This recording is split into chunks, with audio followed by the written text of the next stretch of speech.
1, 2. Okay, these mics are very good, but we need you all to speak directly into them.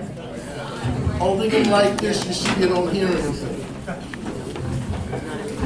All right, and now, what we'll do is we'll just start and pass the mic while we're in, because this is introductions only. We'll do the front row for the supervisor candidates, and then we'll pass it to the back row for the council people. All right? So if you could follow the introduction paper, 1 minute time limit. Your timekeeper, Jeff, raise your hand. He's over there. Hello, and thank you for inviting me this evening. My name is Robert Ripp. I'm running for the position of supervisor in the town of Oyster Bay. I'm an independent candidate, solely self... I'm sorry. Stand up. Oh, sorry. All right, I apologize. I'll start again. Thanks for inviting me this evening. It's a pleasure to meet you all. My name is Robert Ripp. I'm running for the position of supervisor. I'm a true independent. I don't have any party affiliations. If I were elected, I would owe allegiance to no one but us residents of the town of Oyster Bay. I retired from the New York City Police Department. I also proudly served in the United States Marine Corps. I have a high school education. I graduated in 1979 from Freeport High School. I live in Massapequa. I'll be married 31 years this November 16th. My beautiful wife is right here. Thank you. We have 6 children. My youngest is a senior in Massapequa High School this year, and my oldest is 30 years old. So, thank you again.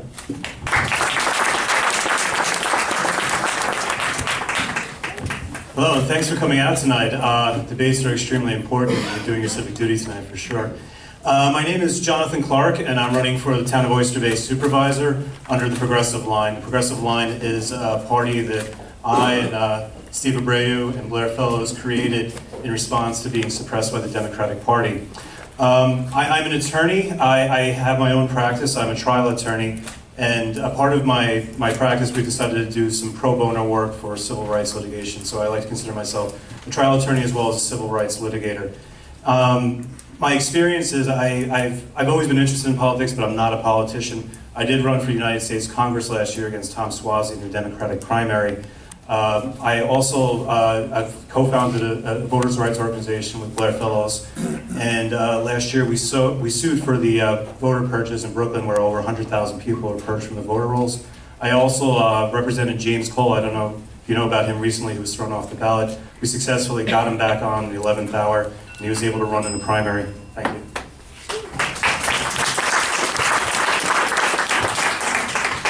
Good evening, my name is Marc Herman. I want to thank the Hicksville Garden Civic Association for inviting us tonight and for all of you showing up. I'm running for supervisor, town of Oyster Bay, under the Democratic Line and Working Family Party. I am a dentist in Woodbury, which is also my hometown. I have a bachelor degree, I have my dental degree, and I also have a master's degree in ethics. I've been married to Hillary, who's over there 42 years. How she put up with me for 42, I don't know.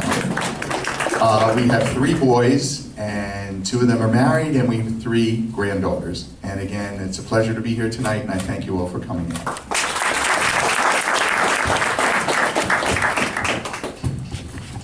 Okay, hi, my name is John Mangelli.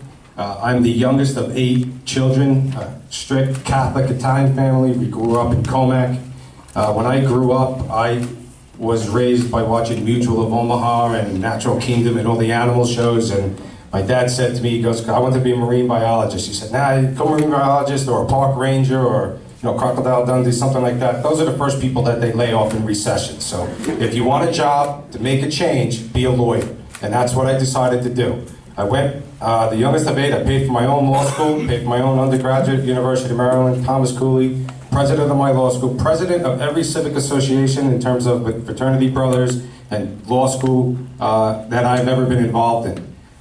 Graduated law school, before that I worked for the Department of Defense in Japan. I was overseas on various military bases.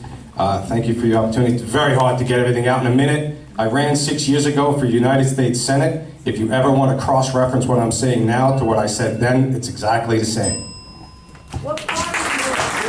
Sorry, I'm running under, it's an independent party, but it's the Reform Line. So it's not a major party, it's a party that's backed the head of it, but there's only 4 Reform Party people in in Oyster Bay. And the party is run by Curtis Sliwa, the Guardian Angels guy.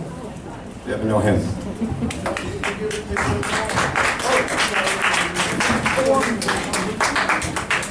Good evening and thank you for coming out. I'm Joseph Saladino and I am your supervisor of the town of Oyster Bay.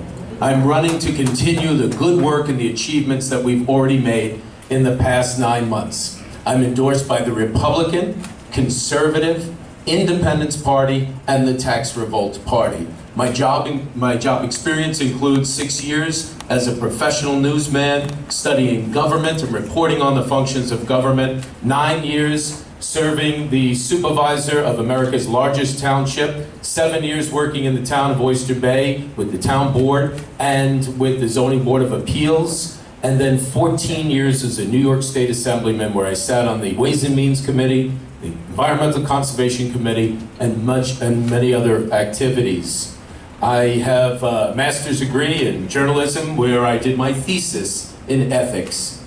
My hometown is Massapequa. I do not have children, which enables me to do this job full-time, and I can commit that I will always be the full-time supervisor with no other line of work, and I appreciate your support.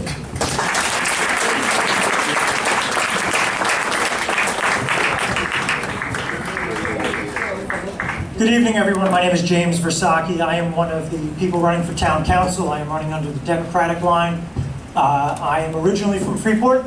I have a lot of memories of playing Hicksville and lacrosse. I am a former prosecutor with the New York State Attorney General's office. I served the state for almost 8.5 years as a fraud investigator and prosecutor for people who stole money from the state of New York, where I recovered money from tax cheats and contractors and collected tens of millions of dollars back for the state. As I mentioned, I grew up in Freeport, graduated from Freeport High School, went to college out in Lehigh where I met my wife, and we'll be celebrating our 20th anniversary next year. Thank you very much. I relocated up to Seacliff about 7 years ago because when you marry into a Greek family, you live near your mother-in-law. And so we live up there with my 9-year-old son. I'm currently the commissioner of the Little League, and I have my law practice on Route 110. Thank you very much. Good evening, everyone, and thank you to the Hicksville Garden Civic Association for hosting us here this evening. My name is Eva Pearson, and I'm running for Town of Oyster Bay Council, one of the 3 candidates who is endorsed by the Democratic Party. I'm also on the Working Families Party line, the Women Equalities Party line, and the Independence line. I presently live in Farringdale, but I actually used to live here in Hicksville right on Arbor Lane, and that was when I was at Adelphi going to graduate school where I have my master's in psychology. And presently I'm getting my doctorate in education. I work in academia. I'm a program director at a Center for Social Justice where I place students in nonprofit internships. So my focus is really on community advocacy. Oh, I lost my train of thought when I saw the 10 seconds go up. So I just want to also mention, as I said, I'm a Gulf vet and I went to school on the GI Bill, and that sort of began my advocacy into the community. And running for office now, as well as when I ran for county legislator in 2011, is another way that I want to serve my community. So again, thank you all for coming out tonight.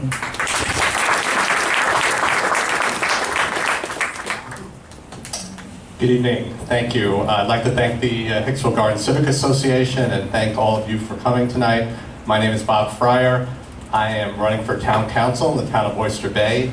The party lines that I'm endorsed on are the Democratic Party, the Working Families Party, the Women's Equality Party, and the Independence Party. I'm an entrepreneur. I run 2 businesses. I put tech startup companies together, and I've helped school districts find superintendents. I grew up in Roslyn. I'm married to my wife Susie, who has been my girlfriend since high school. This coming year we'll be married 30 years. We have a daughter who is a special ed teacher in Brooklyn, and I have a son who works for a software tech startup company. I grew up in Roslyn. Like I said, I used to be on the Eastville School Board, which is where I graduated and my children graduated before we moved to Woodbury. Thank you.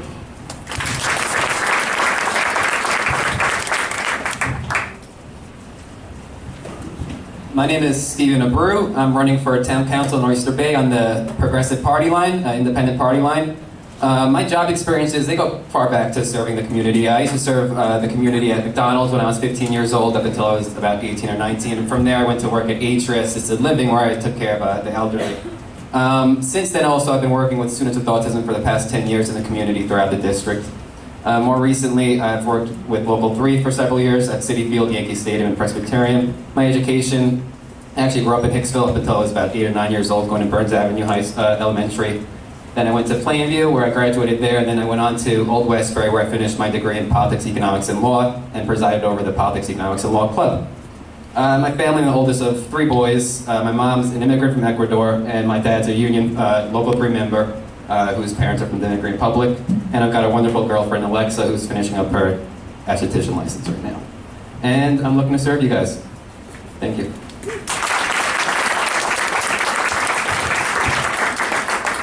Excuse me while I get the tune out of my head, getting to know you, because that's the first thing on the list. I'm a little rusty. I make my law partner Jonathan Clark go up at all our court appearances, so I can't get out of this one. Anyway, my name is Blair Fellows, and I'm running under the Progressive Party. We were inspired by Teddy Roosevelt's Progressive Bull Moose Party to break away from the two-party corrupt system. I'm an attorney. We do plaintiff's personal injury and medical malpractice, and the pro bono end of it is foreclosure for displaced homeowners who have animals so they don't send their little pups to the pound. I'm a huge animal advocate, and we also do free legal work for low-income individuals, criminal work, so they don't get put in jail. Mostly traffic tickets, and that's something you could take up with the county exec next year. Those increased parking fees. So I went to law school, I opened up my own practice, and with my boyfriend Jonathan Clark, we've been in business for 3 years, and I'm happy doing what I do. I love being around people, and I love going to court and fighting for my clients. So hopefully I can fight for you guys. Thanks.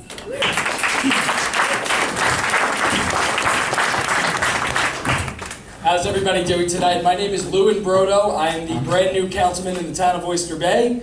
I want to thank the Hicksville Garden Civic Association and also Northwest and Midland and everybody else that's here tonight.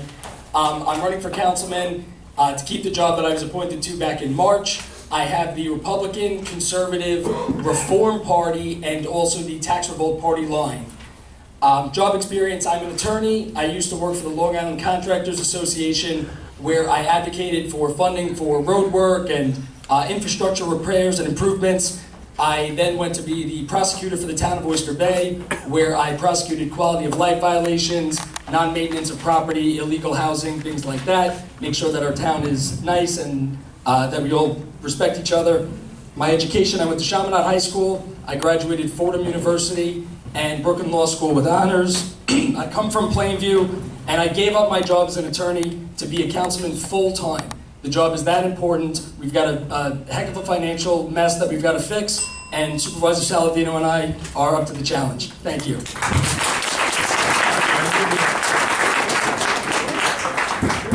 Good evening, I'm Tom Hand, your present councilman in the town of Oyster Bay. I'm running with the Republican, Conservative, and Tax Revolt lines. I've been in the private sector for over 3 decades as a senior manager for FedEx, and it's very important that we bring that type of experience and knowledge and thought process to government. In addition to that, on the other side, I have done some work for the government side. I've been a water commissioner. I resigned that position when I took this position on May 23rd.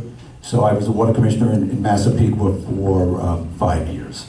I live in Massapequa Park with a wonderful wife of 32 years, Nancy, and our 2 near adult daughters. So it's a pleasure to be here tonight. Looking forward to talking to you all.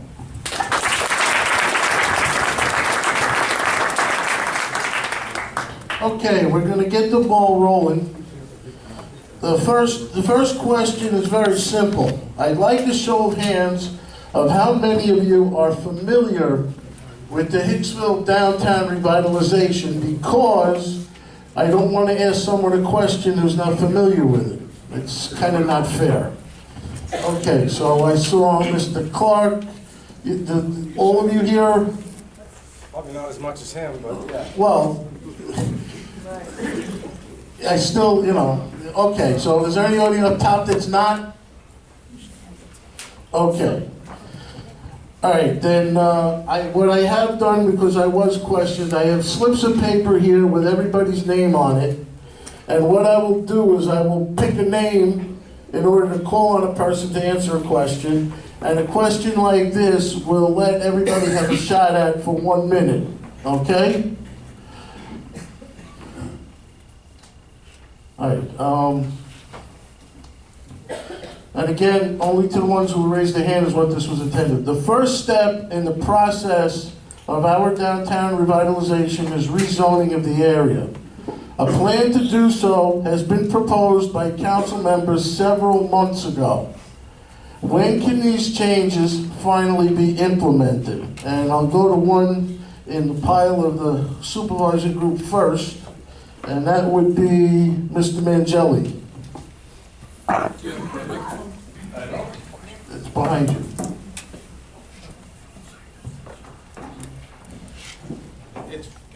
On the bottom, there's a button. He turns it off. Test, okay. Let me just say that I don't agree with any revitalization of this downtown area without your vote. I don't think that anything should be rezoned without a referendum.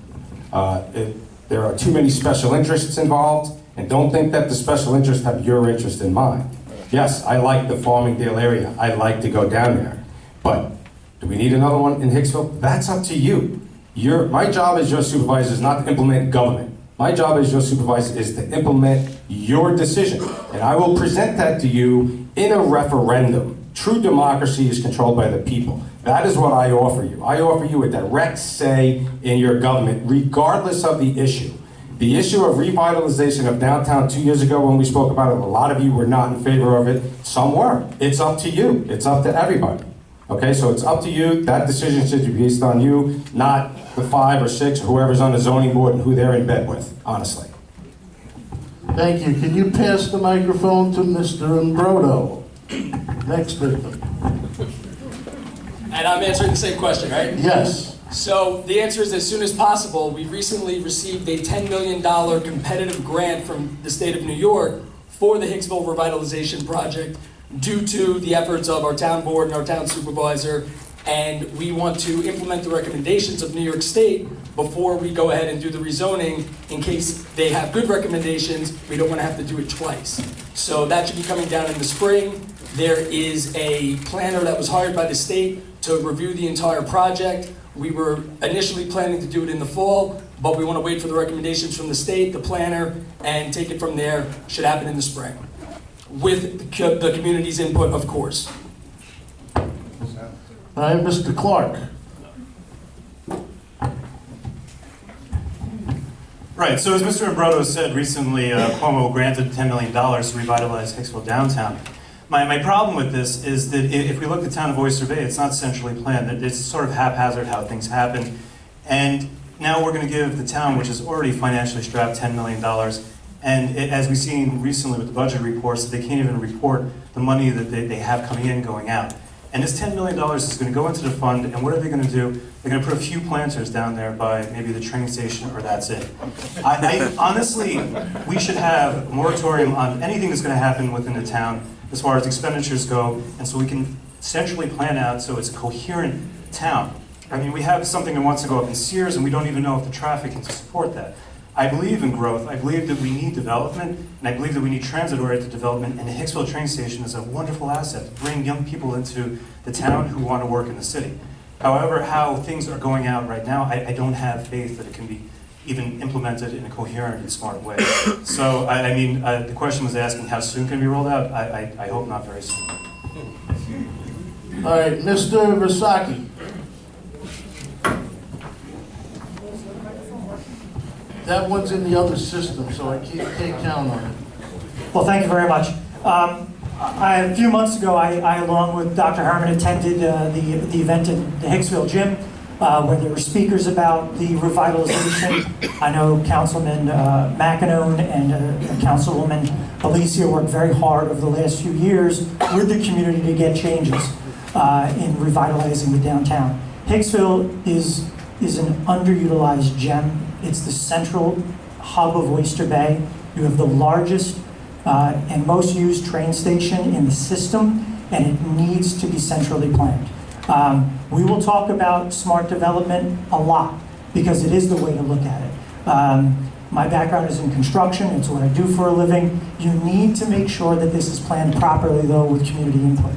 Hicksville does not have a village, which means your Oyster Bay is your central point of planning. So this has to be done smart, it needs to have input, and quite frankly, a smart, centralized, transit-oriented development seems appropriate to me if that's what the community wants. Thank you. Mr. Rip.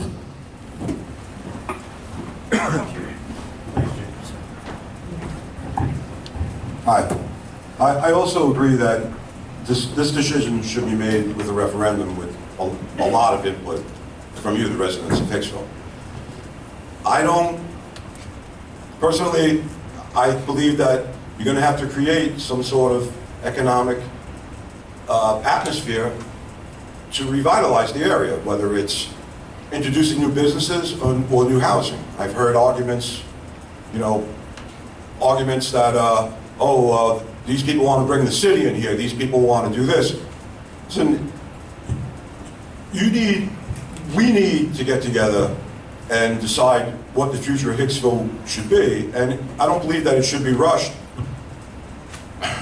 And again, I believe that it can't happen without your input. Thank you. Mr. Abreu. Did I pronounce that correctly? I'm sorry. Abreu? I don't want to get it wrong. It's Abreu? Yeah, Okay. whatever works.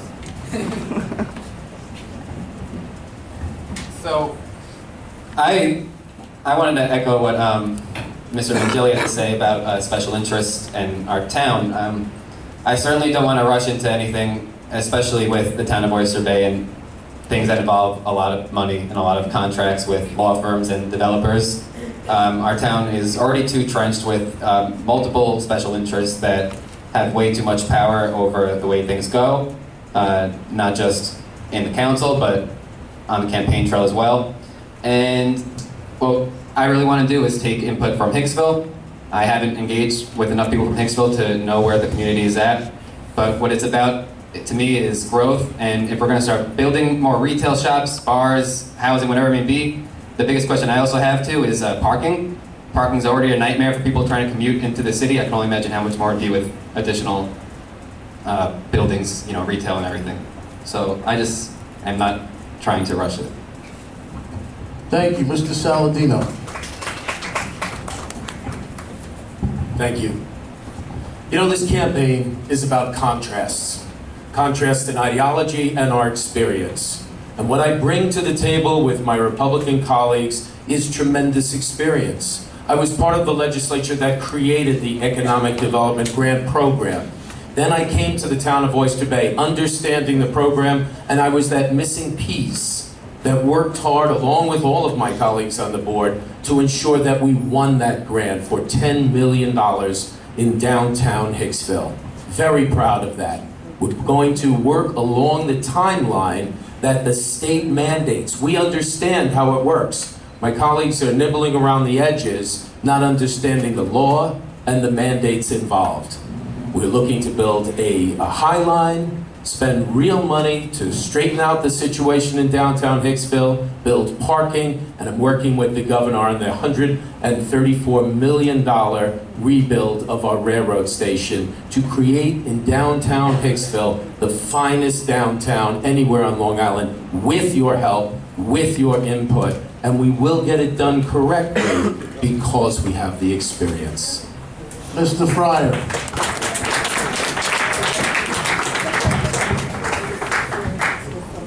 Thank you.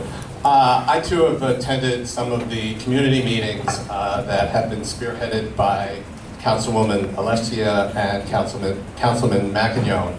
And I am very much in favor of a smart downtown development for Hicksville. But it needs to be done right, it needs to be done very carefully. And I too am skeptical about the town of Oyster Bay getting money, because we have all seen how they deal with their money. We can't trust them. They're too busy out building parks when they don't have money, or claiming that they have roads that they're paving without having contracts done or anything like that.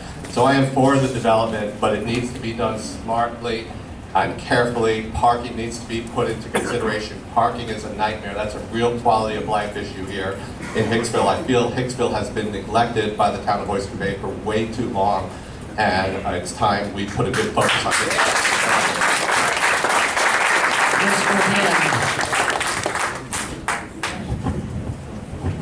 Yes, thank you. And listening to the people of Hicksville, this is long overdue. Your community needs a revitalization. We're all on the same page in regards to smart growth and things of that nature. But why wait?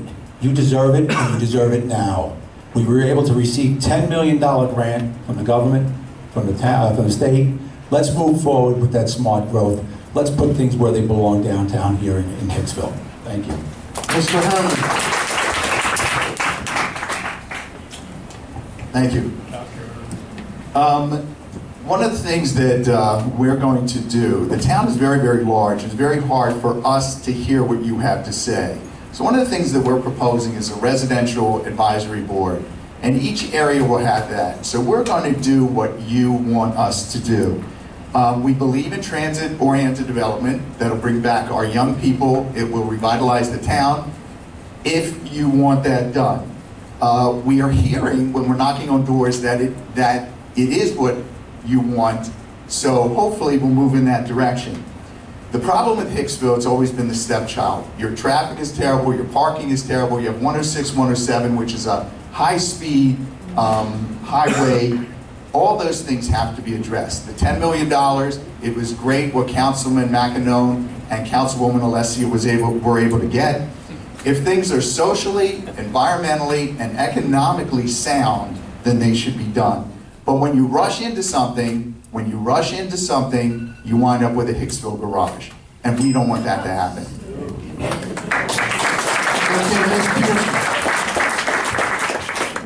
Ms. Pearson. Oh, sorry. Thanks, Doug.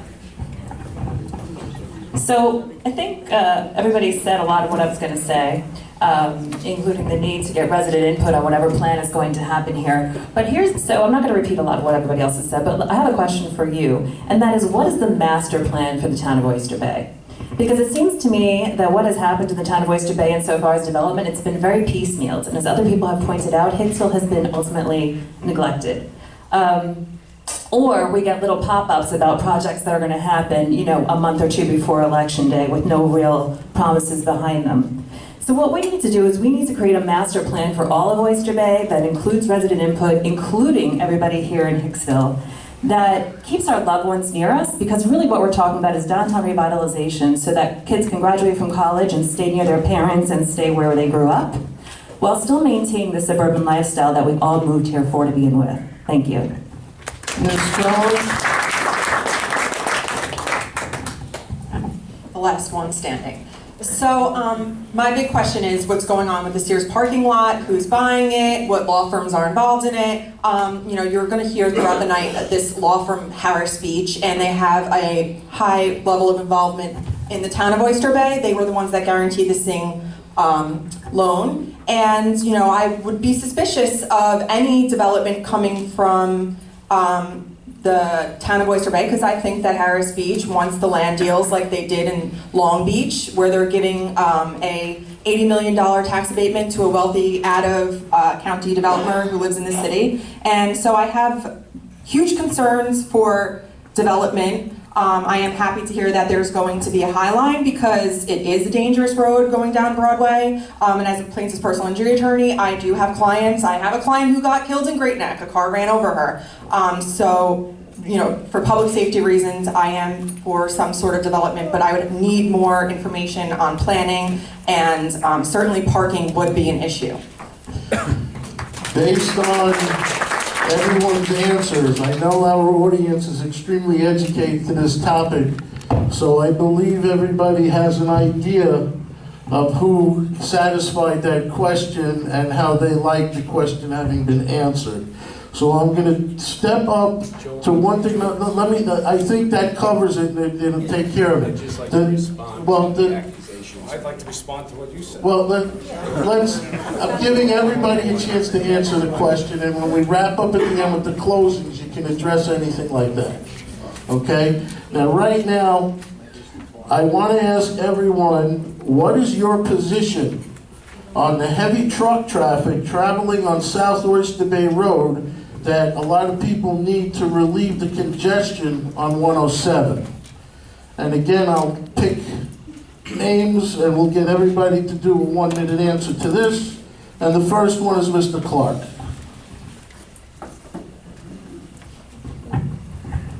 So, I mean, when I was speaking earlier about central development, this is really the problem. Since Grumman closed and we've had all this business come in around Grumman, the trucks have been just roaring up and down that road. And, you know, 106, 107 is a very, very dangerous road. And like Blair did say, we are plaintiffs' personal injury attorneys, and I do have clients that were hit by cars there. We do have a client who was hit by a car and passed away, unfortunately. Now, I think that the zoning that was changed to allow heavy traffic going up and down this area is completely wrong. And this is why we have areas where we can have industry, where we can develop. But this is not it. I mean, just driving here, I came from Jericho, I live in Jericho, and it took me 20 minutes just by the train station. Now, if we're going to have more development around the train station, how is this even possible? So I don't believe, furthermore, that going up and down South Oyster Bay Road is any way going to alleviate this matter. I think that we have to sort of curtail what we have here as far as industry goes. We have to focus on developing industry that's going to bring young people onto the island, more IT-based, and that's my answer to that. Mr. Fryer.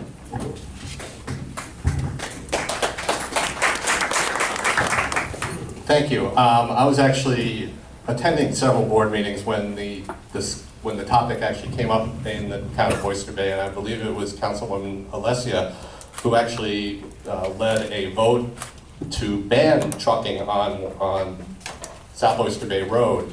The problem is that is not being adhered to, and even though they did vote yes and it was implemented, all that did was put the trucks on 106 and 107, and we all know how bad it is already on 106, 107. So I think we need to come up with a better solution, and I'm not sure what that is right now, but I actually happened to be thinking about this the other day, and I know there's a way, if you could take 135 and get off, I believe it's by Old Country Road, you might be able to do just kind of a quick little turn and then get right into the Bethpage area where all the trucking hubs are. But I think it's extremely important to get trucks off of these roads, and they're automatically being put this way through their GPSs because that's the way they're programmed. Mr. Mangelli.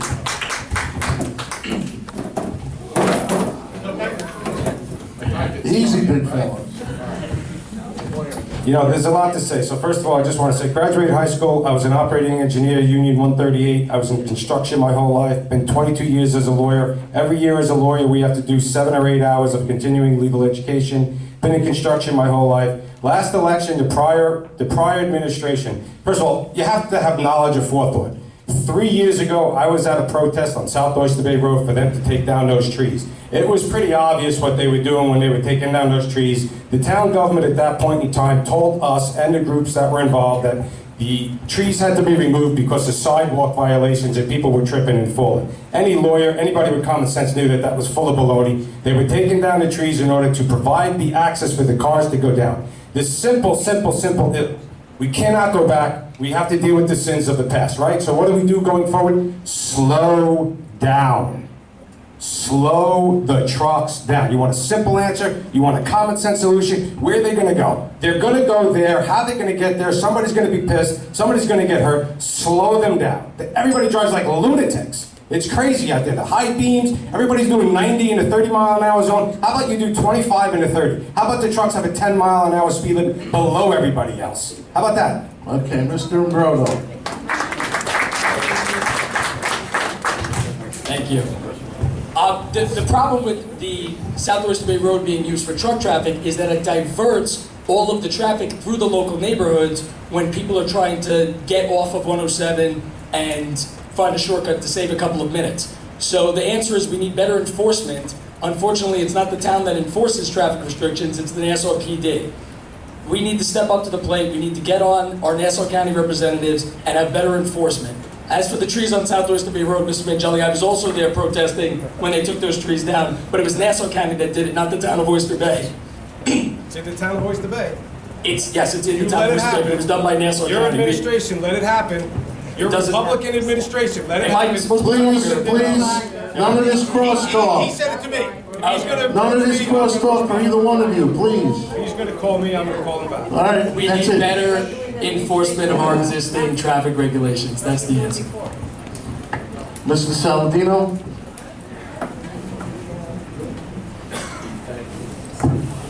I'd like to point out that we did in fact ban that truck traffic, and now it is a Nassau County Police Enforcement issue. So we are continuing to work with the police department to make sure the job gets done right and that more residents are fully safe. In regard to some of the other issues that were mentioned, the law firm of Harris Beach was mentioned. Under my administration, we are suing Harris Beach. They have prevented supporters of the Democrat Party, and I think that speaks volumes. And finally, in terms of creating an advisory committee, as my Democrat opponent mentioned, that's a very disrespectful comment, because there is an advisory committee, and the people on that committee are in this room and did a wonderful job in assistance. They've been in my office for meetings, we've been out on the site with meetings, and we continue to work with them day in and day out to make sure the development in Hicksville is right. And that's what you get with experience. Mr. Abreu.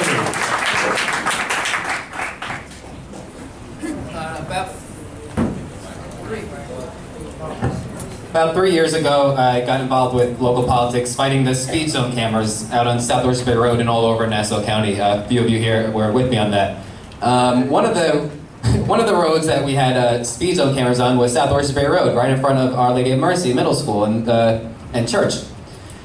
So it was very interesting. Once we had the speed cameras, repealed that December, it was really interesting to see later on that there was a fight to get those trees, that we were fighting to get those trees knocked down. And then we all knew what was, the whole stop organization, we knew it was coming. We knew it was trucks that were coming, and lo and behold, trucks came.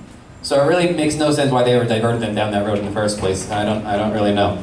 And I'm with regulation on these trucks, not only regulating their speed, but regulating how many trucks are coming through these roads at any given time and any given day. We need to find out who's scheduling these trucks and when, and make it so that we don't have all these companies scheduling trucks all on the same day, all at the same time. We have to find a way that, we have to regulate their schedules and their speed. Okay, before I call on Mr. Herman, a few people have diverted from the question, so I'm going to repeat it. What is your position on the heavy truck traffic traveling on South Oyster Bay Road to relieve congestion on 107? Okay, that was the original question, and people went on to a few tangents. Okay, ready? Okay, good. There's no place for heavy trucks in around homes, around children, around families. That has to be stopped. The zoning that needs to be changed should be taken care of. Enforcement needs to be taken care of. As Bob mentioned, when we looked into the situation, we found, surprisingly, that it was the GPS systems that were sending the trucks, because many of them are out of state, sending them down these local roads. I love to listen to people. When we were at the Greek Festival in Hicksville, we were speaking with a lot of people, and I found that when you listen to people, they'll tell you what the solution is, and if you listen long enough, they'll tell you what the problem is. If you listen long enough, they'll actually tell you the solution. And a lot of people in this room have a solution, and we heard things from widening the streets to making sure in the morning all the lights are coordinated, so you hit all the green lights instead of the red lights. Sometimes it's simple things, but enforcement's very important and zoning's very important. Thanks. Mr. Hand. Yes, coming from a transportation company, we hear this quite often, and it's a very fair concern from every community, and we need to listen. And we have to obey the law. And that's the critical element. We need to have enforcement. We need to ensure that these roads are for local deliveries only and not allowed to be a thoroughfare for somebody to go from point A to point B as a shortcut. That's what I have. Thank you.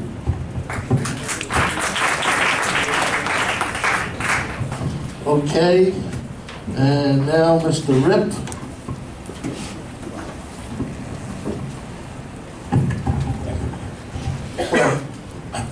If you recall, the way I recall, it was the town board that failed to answer some correspondence from New York State that allowed the trucks to be on these roads to begin with. Right now, we're stuck. We need to really hammer enforcement. The highway patrol, town should be working with Nassau County to get a highway patrol truck enforcement unit stationed in the area constantly, 24/7. The only way to make sure that everyone's safe is to have the enforcement that we need. In the interim, we're going to have to work to see if we can change the legislation. Again, I know the town has been unsuccessful to now to change the zoning so that we can get the trucks out of the immediate neighborhood. Until then, it's enforcement, enforcement, enforcement. Thank you. Ms. Fellows.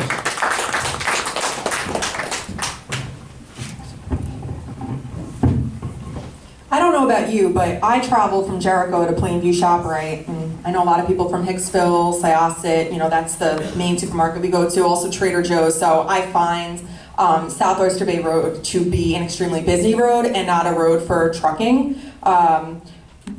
Dr. Herman pointed out widening the roads. That's a good solution, but it costs money. We don't have money. You know, if we're going to divert traffic and trucks, we should put it on a highway with, you know, where there isn't a light every quarter of a mile, something like 25A, you know, a little more north. But then again, you have the one-lane problem. So this is a planning issue, and this is something that the current board is going to have to deal with. But I do think that we need better planning and development. Thanks. Ms. Pearson.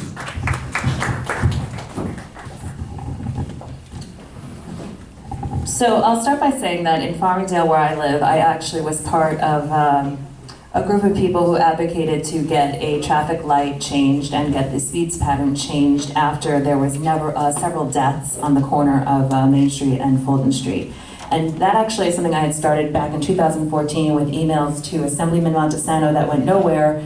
And ultimately, this was a partnership between Assemblywoman Pellegrino, Senator Brooks, and Senator Hannan. So what I'm trying to say is that whatever solution we come up with for South Oyster Bay roads needs to be, the onus needs to be on the town board to work with our higher elected officials to find a solution that works for this community that is permanent.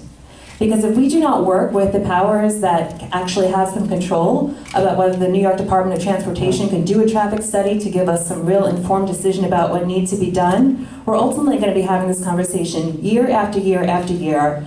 And I can just pray that it doesn't end the way it did in Farmingdale, with multiple deaths having to be the reason that something actually gets done. Thank you. Mr. Bukowski. Thank you very much. Trucks tell us that we have business that need to be serviced. So we have to look at what other communities do, other municipalities do. And you know, one of our neighboring municipalities has looked at innovative ways to deal with trucking at different times. These trucks are coming through at times that clog our ability to get our kids to school, the time to get to, to our jobs, to take family to appointments. So there's creative ways you can look at this solution.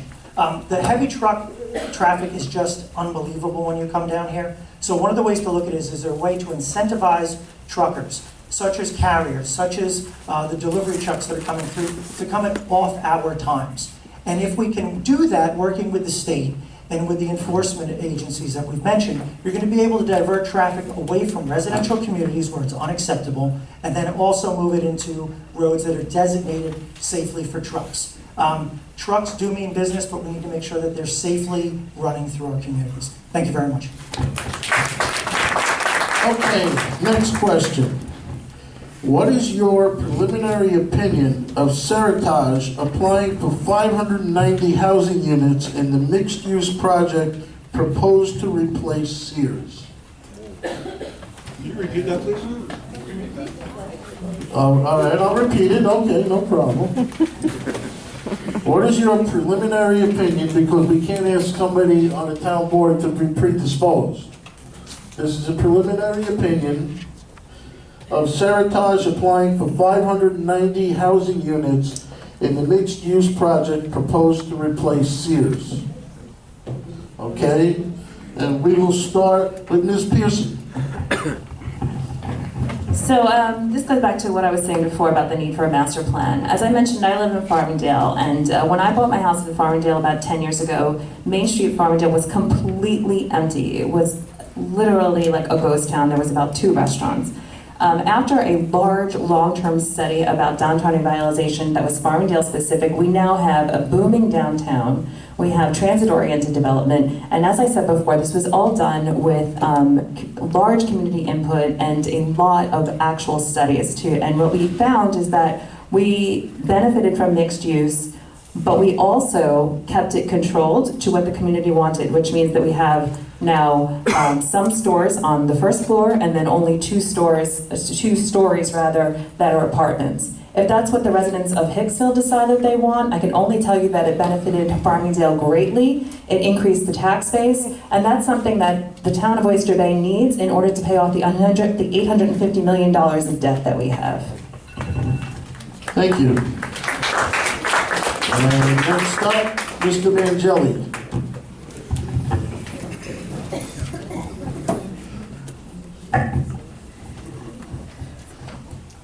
You know, call for what it is. I'm not saying I'm anti-development, and I am obviously in favor of a smart development plan.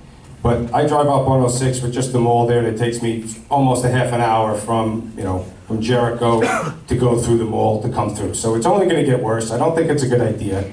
What I do favor is when new purchasers come in and buy lots like this, they have to understand that we're not going to change the zoning, we're not going to give them a variance. They're going to work within the parameters of the law that are there now, work within the real estate laws.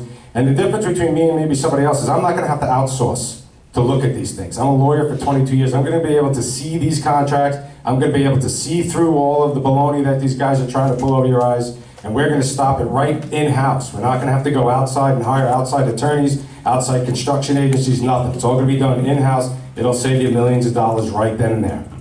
Mr. Versace.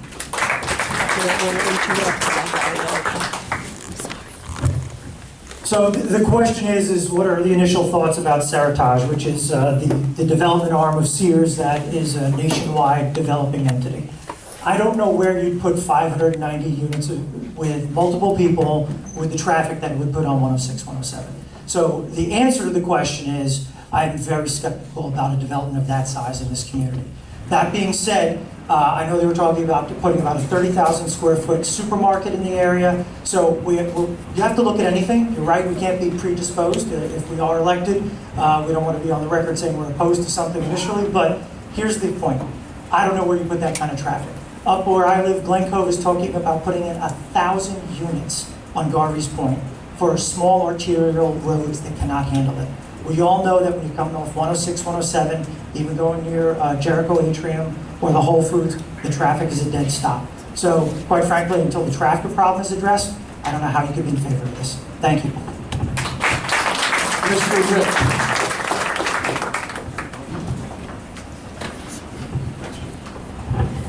I'll tell you, I'm really not all that familiar with this project, but if I were elected supervisor, this is something that I would count on your input to make decisions on. Again, you people live here. This is something that's happening in your community. It wouldn't be up for me to decide if these 590 units have to go in there. It would be something that the community would have to decide on. And that's the way I would handle it. Thank you. Mr. Abreu.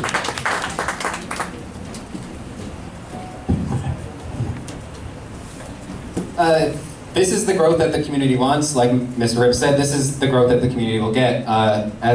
When I look at it, I see, we were just talking about the trucks and everything, 106, 107 is already congested as is. And I'm not really sure how this growth would work on there. So that's my take. That was concise. Well, and I'll take the last 30 seconds. And honestly, with the way it stands right now, town council, special interests is not a good mix. I'm running independent without any contributions from any developers or any law firms that have done business or are under some sort of legal duress from the town of Oyster Bay. I actually haven't accepted any donations yet. I got a $10 coupon from Facebook, so I haven't filed any donations. I'm sorry, guys. So, and I've been doing just fine. So, thank you. No. Mr. Clark. I mean, see, this really is a problem because, I mean, we do suffer from NIMBYism, which, I mean, as we all know, not in my backyard. And the result of that is we do see that, unfortunately, 60% of people think about leaving New York every year. And, you know, only 30% of people come out to vote, so that should tell you something. We do need affordable housing for younger people who want to stay on Long Island, and unfortunately we don't have that. This project doesn't seem like it's going in that direction, however. And this is, you know, a theme of the night, but we do need centralized planning. We need to have forethought before we develop, and it has to be looked at throughout the island. Now, you know, everybody on my ticket is under 40, you know, most of them are around 30. And these are issues that we're facing, and we would like to see revitalization in Hicksville. And we would like to have a way that we could go into the city, work in the city, earn a decent amount of money, and pay for housing and homes here. However, if this is just going to be a giveaway that where there's houses that are beyond the affordable for the average person, I would not be for it. Mr. Hand. And forgive me if I smile every time I say that, Tom. I keep thinking of Fast Times at Ridgemont High. That's okay, I've heard it often. But this has been said a lot tonight, and the reality is, working on the town board is nothing more than a representation of the people. We're here to represent you and what you feel. And we have been listening. I've been on the board since May 23rd. I've attended a lot of the civic meetings. I've come out, and I'm trying to take to heart what your concerns are. Again, without being predisposed, that seems like a large number of units, 590. It really does, considering the 106, 107. So we'd have to look at this real long and hard. We'll get out into the community, and when we get to that aspect of it, we're going to talk closely with you on that, but it does seem like a large development, 590 units. Mr. Herman. Thank you. As I said before, you want a master plan and you want community input, and that's the main thing. You want Hicksville, we have an opportunity to make Hicksville the jewel of Oyster Bay. You don't want to give away the store just to get a one-shot deal for income, which is a lot of what the town is used to doing. Now, I'm a Civic Association president. I know what it's like when the town does things without community input and is jammed down your throat, and then we have to spend hours and hours and days trying to fight this. So what we're going to do, as I said before, is get your input, have a master plan, and work with you every step. And how are we going to do that? We're going to knock on doors, we're going to hear what you have to say, and we're going to listen to what you have to say. So instead of doing things reactive, we're going to be proactive. Thank you. Ms. Fellows.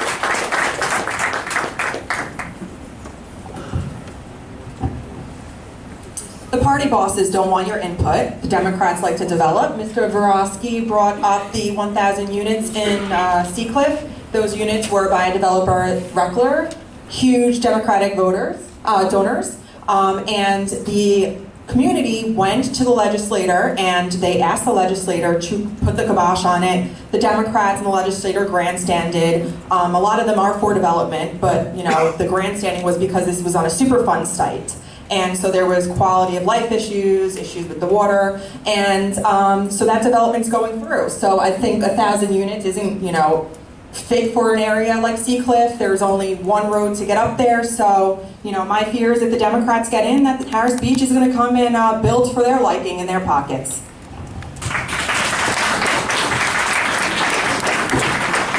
Okay, long distance, Mr. Brodo.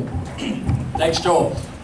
Yeah, at the end of the day, we've been coming to all of these meetings. How many times have I been here over the years? And the main issue in Hicksville, or one of the main issues in Hicksville, is traffic. 590 units is a lot of units, and we can't prejudge the project before it comes before the board. But we will always come to these civic associations and ask your opinion, and we will invite you to our board meetings to ask your opinion before we ever make any decision on a project that size. So I believe it's a little too big. Mr. Saladino.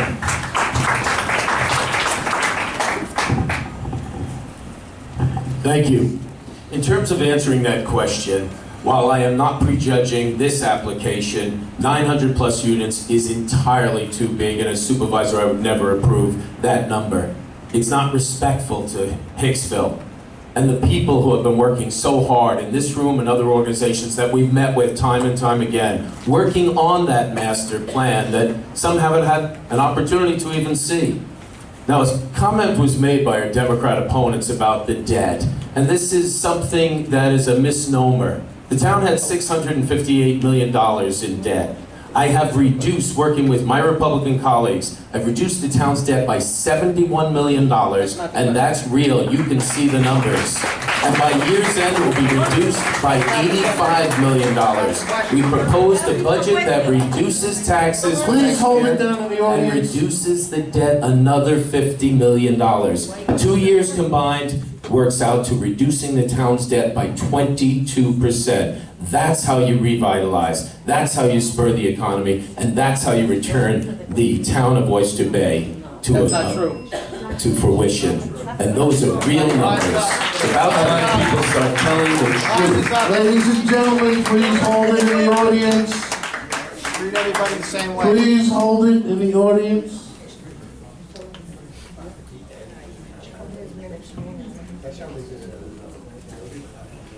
All right, we're up to Mr. Fryer. You know, I have to get I kind of get a kick out of the appointed supervisor saying you have to listen. If he listened, it was between 500 and 600 units, not 900 units that he just said. But that's listening. Also, just a little comment about his previous lawsuit. If you look at the lawsuit, it's really telling who he didn't sue versus who he did sue. He didn't sue John Venditto. He didn't sue Len Genova. Those are part of his crew, okay? So, and as soon as he became the appointed supervisor, he hires all of Ed Mangano's team. In terms of the question, Seritage is a huge company. All they care about is developing space. And are you gonna trust this supervisor to oversee that potential development? I think we've seen how he's run the town in the last 6 months.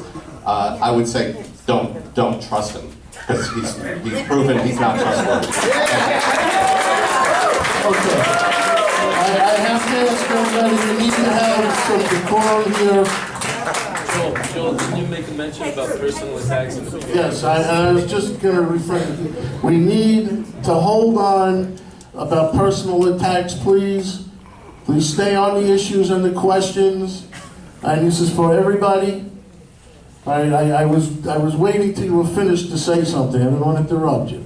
But please stay on issues and answer the questions. That's right, answer the question. Now, the next question is, what are your opinions for the proposed new parking garages to be built by the MTA? And do you have any ideas for exclusive parking for Hicksville residents or other special provisions? Does anybody need that repeated? Yeah, I'll take it. Okay. What are your opinions for the proposed new parking garages to be built by the MTA? And do you have any ideas for exclusive parking for Hicksville residents or other special provisions? And we will start with Mr. Fryer. You didn't get much time there. Okay. So the proposed parking is 3 garages that the MTA is going to build.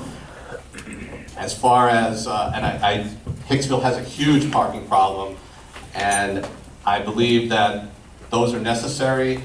I think it needs to be priced fairly for people to park in there, and there needs to be a lot of room for people. I am against premium price parking. This town tried to implement that. In fact, they announced it in this year's budget, and there was such a huge backlash. It was incredible, so they pulled it off the table. but that's like, you know, you're offering parking for almost like the 1%, you know. Whoever can afford the higher price is going to get the best spot.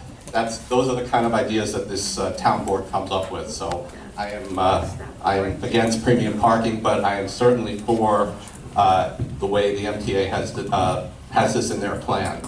Thank you. Mr. Rick.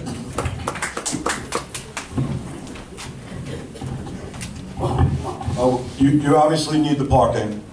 I do believe that if you're a resident of Hicksville and you're commuting in the train, you should get a discounted ticket or a favorable parking pass. And I just wanted to mention that I've number of times raised the suggestion of maybe paving over the Engel Street lot that the town purchased from the Liz's through the Frederick Polito deal, and maybe running a shuttle for commuters right now because of the current problems with the Hicksville parking garage. But those suggestions have been, you know, turned away, so thank you. Mr. Brodo. Thank you. Parking in the Hicksville area has always been a huge concern. We need to get the cars off of the local streets, the people that are parking there in front of people's houses all day, so that the people that live there actually have no place to park. We need the parking in Hicksville, and of course, Town of Oyster Bay residents and Hicksville residents should have priority. Our Town of Oyster Bay residents should not lose a single parking spot from what's already there where they're going to be building those garages, and we will make sure that that happens. That doesn't happen, that Hicksville and Town of Oyster Bay residents have as many parking spots or more than they have now. Mr. Herman.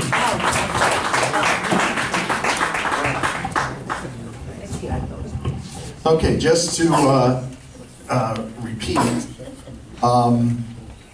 traffic, parking, terrible problem in Hicksville. And with expanding with the train station, it's going to get even worse.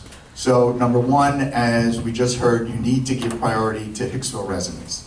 Number two, you have to be careful of who you have doing the work. Every time you pass this Hicksville garage, you should see a big dollar sign. All that is money down the drain, is corruption. We're now involved in a lawsuit. If things are done right the first time, then there's no need to go back and redo it. So whatever is done has to be done right by the first time and done by the right people. Thank you. Mr. Abreu.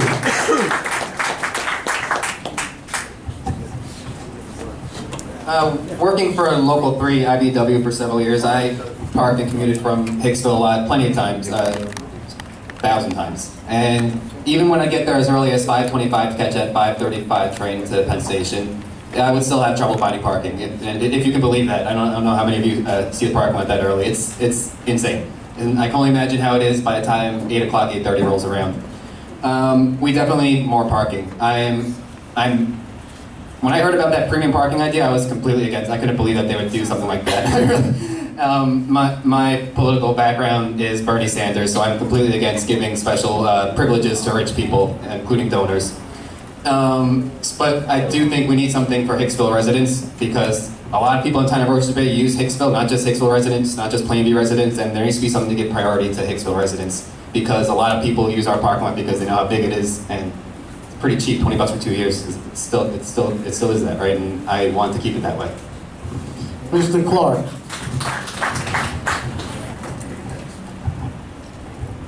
I mean, obviously, Hicksville should get priority in the parking in this. But, you know, I want to turn this question into something that we really have to think about when we go into the voting booth this year. If we're going to have development, and money's coming into Hicksville, and we know it's coming into Hicksville, if we're going to have development, we're going to have to make the right choices in the voting booth. Because as you do drive down and you see the John Vendetto parking garage falling apart, being barely held together with jacks, you know, designed by Sidney Baum, this is an atrocity. And all I'm asking with this question is to think about who you have in office right now, and do you really think that the people that were in office that let that happen are the same people that you want designing the new parking garages coming in? And I think the answer to that should be no if you're a rational person. So let's leave it at that.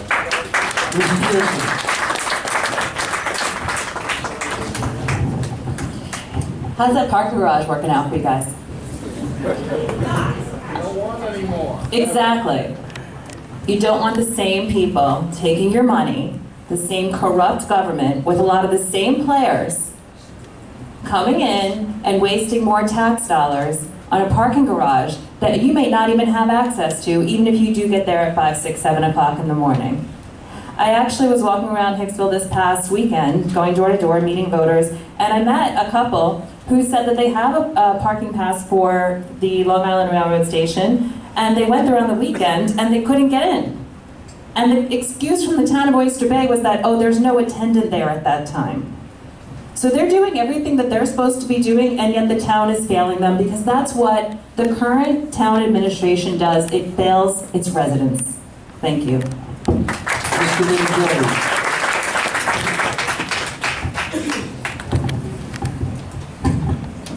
Okay, I'll keep this simple. Yes and yes. Ms. Fellows.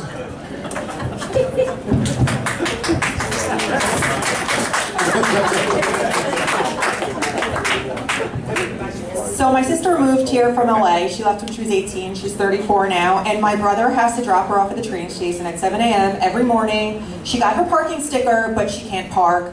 And when she did park, she parked behind the Broadway Mall. There's a little small neighborhood. So I am for a clean environment. I do not want cars on the highway. I prefer people to take the train into the city, especially since part of my plan would be for a younger generation to stay around. And I do want transit-oriented development, and Hicksville is a transportation hub. So there is a large concern who would build a parking garage, what special interests want to get their hands on this, what kickbacks they want, what donors, but I am for a stacked parking garage. I don't want to take up too much space, obviously, but that's it. Okay, Mr. Saladino. Thank you. The bottom line is, once again, experience makes the difference. We have worked with the MTA and the governor's office to ensure that the local residents would have far more spaces mandated and reserved for you than there are spaces and square footage that take up that space. Mr. Herman and his team just don't get it because they don't have the experience. It is the MTA and the governor's office who is building it, not the town of Oyster Bay. It is the governor's office who is designing it. So backstabbing their own governor is no way to conduct business in this state. I worked in a bipartisan way to ensure that the local residents will be assured more spots. We continue to work very hard to put back the Hicksville garage that's well on its way, and we have sued the company that designed it. And we will continue to ensure that that garage, it's up and running right now. And we have banned the company who did the work from ever doing work like this in the town of Oyster Bay. And Mr. Herman continues to mislead the public on the issue of corruption. In today's Newsday, the Democrat leader of North Hempstead is pleading guilty to corruption. So maybe they need to look in the mirror. Time is up. Mr. Versace.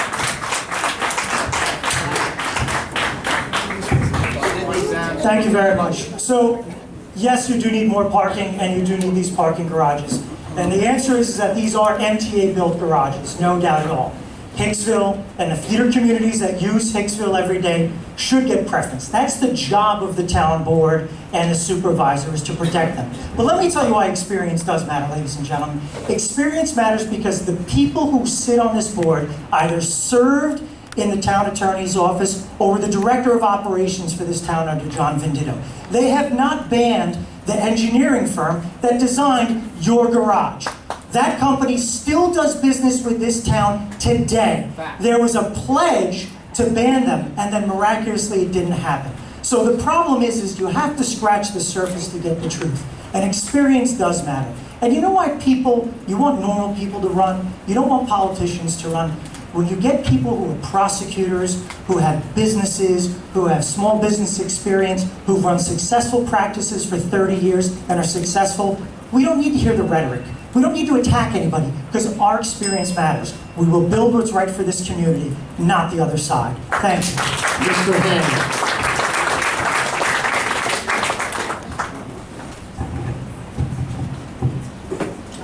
No, it started out with a question, and the question was basically, are we for the state garage?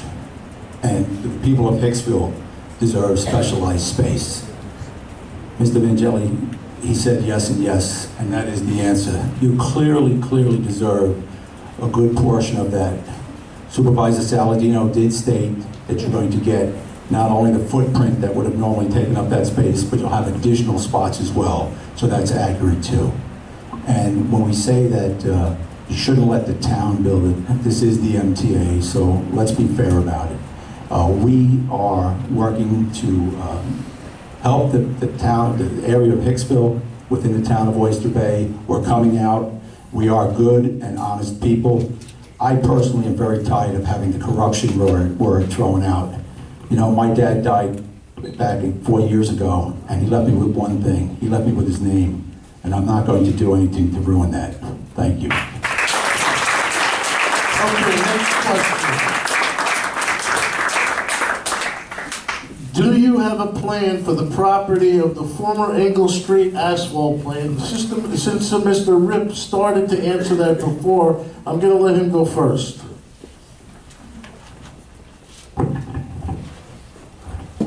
Well, I said earlier that I attend a lot of town meetings and try to follow some of the business that's going on. And the whole purchase of the Engle Street property is a whole other issue.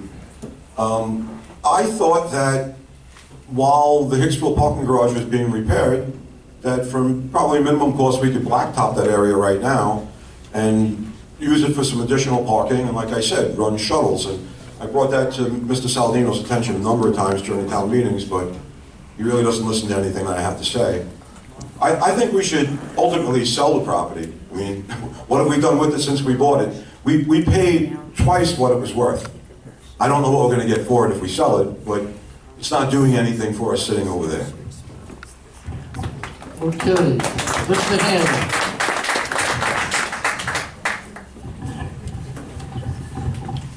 Yes, I think the Engle Street property should go up for sale and put it to its best use for the community and just not made it a parking lot. You have enough parking lots in Hicksville, so I'm opposed to putting a parking lot right there on Engle Street. We can sell this property, and from my understanding, there's we're trying to get a price on this property, and I think it's going to come out and bear out that this property is worth more than what it was purchased for. So I think we'll be in good shape when that comes out, and you'll hear that, and that'll bear out the facts. Thank you. Mr. Clark. That was me? I'm sorry. You're up. Oh, okay. I'm not very familiar with this issue. I believe this is the property that the Liz's owned. Am I correct in that? It's the secondary property that was given to, well, sold to the town as a part of that package. Right, so I know that this was part of the indictment that came down against John Veneto and company. And so, you know, the problem is we have to look at who's been involved in this and think about who gets donations. And the Liz's, when you complain about the roads in this town, you have to look at you have to look at the Liza family. And, you know, Donald Trump says, you know, I'm going to build a wall, the Mexicans are going to pay for it. Well, if you get me as the next supervisor, I'm going to build the roads and the Liz's are going to pay for it. Because what I'm going to do is just like Joseph Saladino is suing Harris Beach, I'm going to sue the Liz's to get their money back. And, you know, this land deal that we got, I was going to use a bad word on that, but what we got, this problem with the land deal that the Liz's had, you know, we have to at least get our money back for what happened with that. Mr. Versace. Look, as we all know, that this was another deal, and we have to talk about corruption. People don't want to talk about corruption in this town. It is absolutely the forefront question in this town, because it's what's led to a 33% tax increase over the last 5 years, which hits you particularly hard in Hicksville. Right? In the last 20 years of the administration we've had nearly 6,000% increase in taxes. Look at your general tax line in this town. And that's been run by a group that has hired some of the top aides to Ed Mangano. They've hired Mr. Nevins, who was Ed Mangano's chief aide, at $163,000 a year. They've hired the communications director. They've hired the deputy supervisor's neighbor as the controller for 6-figure salaries. Here's how you deal with things like this. You look at the best use of the property and you figure out what to do with it. Ladies and gentlemen, this used to be next to an asphalt plant. All right? In the construction industry, you can't know what the runoff is. You don't know how contaminated it is. We could talk about selling it, but who's going to buy it? So let's figure out the real issues here, which is why was it sold improperly? Is there some sort of corrupt deal we have to unwind? And then we can take the next steps. Mr. Mangelli.